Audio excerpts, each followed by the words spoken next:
Charge दिया हुआ हमारे पास 25 माइक्रोकूलम और दूसरा कितना दिया हुआ है 100 माइक्रोकूलम।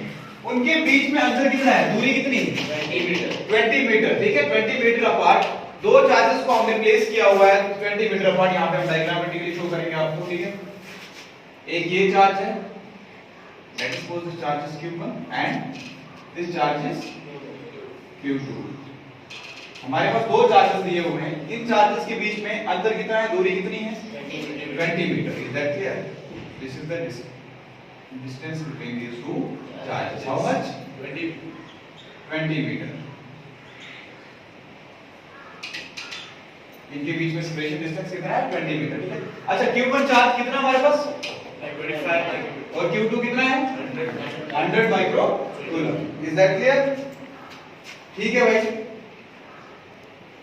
हमने निकालना क्या है, at what point on the line joining the two charges will be the electric field be zero, ठीक है। कि किस पॉइंट पे ये जो लाइन इन दो चार्जेस को जॉइन कर रही है, इसके किस पॉइंट पे हमारे पास इलेक्ट्रिक फील्ड कितनी होगी, जीरो, ठीक है। कितनी होगी, जीरो। तो हमने ये कैलकुलेट करना है। Is that clear? हमें देखो पहले तो पता नहीं हमें कि वो कौन सा पॉइंट है, क्या पता है, ठीक है, हमें नहीं पता। लेट अस सपोज हमने कोई एक पॉइंट ले लिया इसके ऊपर, यहां पे एक पॉइंट ले लिया, ठीक है। हमें नहीं पता इस q1 चार्ज से इसका distance, late us suppose distance कितना है x, कितना है भाई x डिस्टेंस। हां जी कितना डिस्टेंस है x, तो ये वाला डिस्टेंस कितना बचा 20 माइनस x। वेरी, कितना बचेगा 20 माइनस x, ठीक है। तो ये वाला डिस्टेंस मैं लिख सकता हूं 20 minus x। Is that clear? ठीक है, क्योंकि यहां से यहां तक आ गया x, हमें नहीं पता था ये डिस्टेंस कितना है, तो ये पॉइंट हमने ले लिया। Let us suppose the distance from the q1 charge to this point is x, तो पूरा डिस्टेंस 20 था, तो 20 में से x निकालेंगे तो ये वाला डिस्टेंस बचेगा। Is that clear? 20 minus x, ठीक है। चलो इन पॉइंट्स की नेमिंग दे दो, इसको a दे दो, इसको b दे दो, इसको पॉइंट p दे दो, जो हमने पढ़ा हुआ है इलेक्ट्रिक फील्ड इंटेंसिटी हम किसी पॉइंट p पे निकालते हैं हमेशा। Is that clear? कोई पॉइंट p हमने रख दिया यहां पे। अब देखो इलेक्ट्रिक फील्ड इंटेंसिटी निकालनी है, तो वैसे तो निकलेगी नहीं, वहां पे क्या रखना पड़ेगा, टेस्ट चार्ज। क्या रखना पड़ेगा, टेस्ट चार्ज, उस पे ही पता चलेगा ना हमें, ठीक है। यहां पे हम रखेंगे एक test charge q naught. Is that clear? ठीक है, हमने यहां पे एक टेस्ट चार्ज को प्लेस कर दिया, ठीक है, ओके। अब हम चलो कैलकुलेट करते हैं, बाकी सारा समझ आ गया। यहां पे कितना चार्ज है हमारा 25 माइक्रोकूलम, हां जी, और यहां पे कितना है 100 माइक्रोकूलम। Very good, 100 microcoulomb. अब आते हैं सॉल्यूशन पे। अच्छा जी, सबसे पहले देखो मुझे दोनों पॉइंट्स से इस वाले चार्ज से भी और इस वाले चार्ज से भी क्या कैलकुलेट करनी पड़ेगी, इलेक्ट्रिक फील्ड। क्या करनी पड़ेगी, इलेक्ट्रिक फील्ड इंटेंसिटी किस पॉइंट पे, p पॉइंट पे। p पॉइंट पे दोनों चार्जेस की तरफ से क्या कैलकुलेट करनी पड़ेगी, इलेक्ट्रिक फील्ड इंटेंसिटी। तो देखो इलेक्ट्रिक फील्ड इंटेंसिटी अगर आप कूलम्ब लॉ अप्लाई करो, अगर आप कूलम्ब लॉ अप्लाई करो तो आसानी से कर सकते हो। कैसे करोगे भाई, F AP कर सकते हो ना, कूलम्ब लॉ अप्लाई करके क्या आएगा हमारे A और B, इन दो पॉइंट्स के बीच में कूलम्ब लॉ अप्लाई करो भाई, इन दो चार्जेस के बीच में, ठीक है। तो क्या आएगा हमारे पास 1 q1 q naught by x का square. Very good, q1 q naught by x का square. Is that clear everybody? हां जी। तो अब देखो F AP divided by q naught is equivalent to 1/4 pi epsilon naught q1 by x का square. Is that clear? क्योंकि यहाँ पे q naught किसमें था, मल्टीप्लाई में, यहाँ कितना चला गया, डिवाइड में। एवरीबॉडी हाँ जी। तो देखो ये फोर्स पर यूनिट चार्ज क्या होता है, electric field intensity. Is that clear? Electric field intensity. तो क्या मैं लिख सकता हूँ E किसकी वजह से, हाँ जी, ठीक है, इलेक्ट्रिक फील्ड इंटेंसिटी किसके बराबर होगी हमारे पास 1/4 pi epsilon naught q by q1 by x square. मैं एक काम कर दूं, यहाँ पे q1 की वैल्यू डाल दूं, हाँ जी, q1 की वैल्यू यहाँ पे प्लेस करेंगे हम।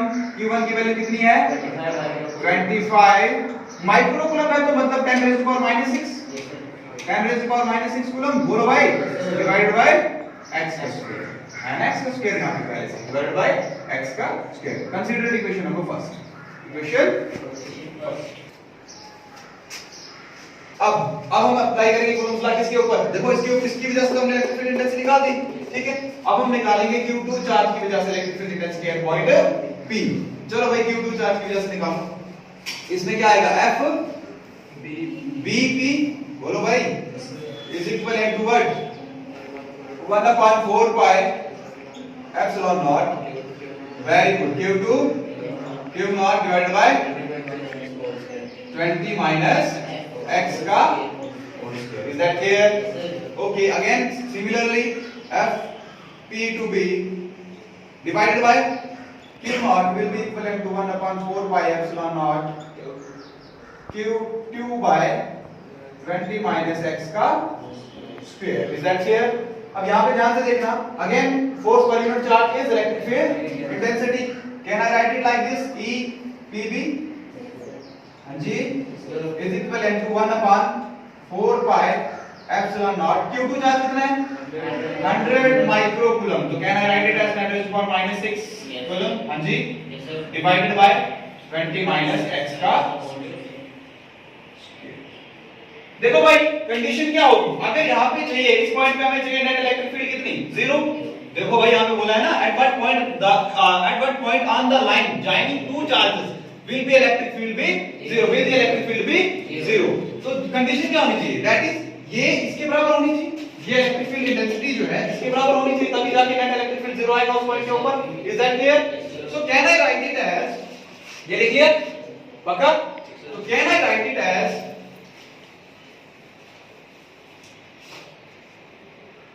EAP is equivalent to E, very good, BP. ठीक है, values are given. ओ यार गलत है, बोलना क्या वैल्यू आई तानिया? बोलो कोई भी. 1/4 pi epsilon naught. हाँ जी, 25 into 10 raised to power minus 6 divided by x square is equivalent to इसकी कितनी value? 1/4 pi epsilon naught 100 multiplied by 10 raised to power minus 6 divided by हाँ जी, हाँ 20 minus x का स्क्वायर. ठीक है, ये देखो ध्यान से, 1/4 pi epsilon naught 1/4 pi epsilon naught cancel, 10 raised to power minus 6 10 raised to power minus 6 cancel, 25 ones are 25 25 fours are 100. Is that clear? इधर क्या बचा? इसको हम इधर ले लें, ठीक है, तो कितना आएगा? 20 minus x का square is equivalent to 4x square. हाँ जी, ये 4 इधर ये x स्क्वायर इधर चला जाएगा, इधर क्या बचा हुआ हमारे पास? 4. चलो भाई इसको ओपन करो, कितना आएगा? 400. a स्क्वायर आ गया 400 minus 2ab minus 20x. बोलो भाई, minus 22ab होता है ना, 2ab, तो a क्या है? 20 है, 2ab 40x आएगा भाई. 2a कितना है? 20, 2 into 20 कितना हो जाएगा? 40 into x, ठीक है, b है 40x, ठीक है, और साथ में क्या आएगा हमारे पास? प्लस x का square is equivalent to 4x का square. Any problem everybody? Okay, यहाँ पे हमारे पास क्या आएगा? देखो 4x का स्क्वायर है, इसमें से एक x निकाल देंगे क्योंकि साइड चला जाएगा, एक x को निकल जाएगा, कितना बचेगा? 3x का स्क्वायर. ठीक है, तो 400 minus 40x is equivalent to 3x का स्क्वायर. Is that clear? यहाँ तक कोई प्रॉब्लम?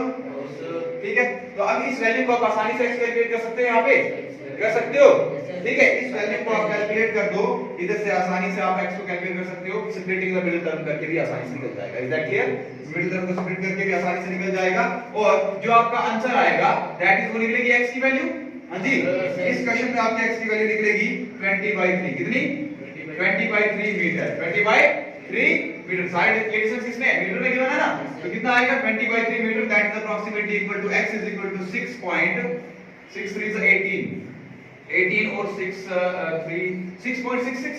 हाँ जी, सीधा 6.67 metre. 6.67 metre. At this distance from charge what? From charge Q1 that is 25 microcoulomb. इस चार्ज से इतनी दूरी पे, इस चार्ज से इतनी दूरी, कितनी दूरी 6.67। ये जो पॉइंट है ना, कितनी दूरी पे होना चाहिए 6.67 मीटर पे, जहां पे नेट इलेक्ट्रिक फील्ड एनर्जी कितनी हो जाएगी 0। इलेक्ट्रिक फील्ड कितनी हो जाएगी 0। इस चार्ज से देखो q1 चार्ज से इतनी दूरी पे q2 से कितना होगा 20 में से इसको माइनस करना है ना, ठीक है। तो उस वाले चार्ज से इस वाले चार्ज से कितनी दूरी पे होगा 20 माइनस x, x की वैल्यू आ गई है, ठीक है। तो 20 माइनस x कितना है 6.67। इसको करोगे तो कितना आएगा, बोलो भाई 13.23। हाँ जी 13.33, ठीक है 13.33 metre. This will be the distance from the Q2 charge. यहाँ पे इलेक्ट्रिक फील्ड कितनी होगी, इज दैट क्लियर एवरीबॉडी?